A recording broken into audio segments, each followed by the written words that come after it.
আমরার মতন অপরাধী মিজানের পাল্লায় উঠায় যদি ক্ষমা পাওয়ার কোন আশা নাই।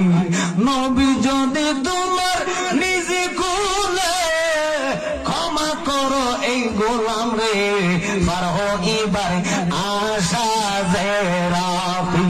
আল্লাহর নবী আপনার দরবারে স্বামী নবী وكانوا قوما عالين فقالوا أنؤمن لبشرين مثلنا وقومهما لنا عابدون فكذبوهما فكانوا من المهلكين ولقد آتينا موسى الكتاب لعلهم يهتدون وجعلنا ابن مريم وأمه آية وآويناهما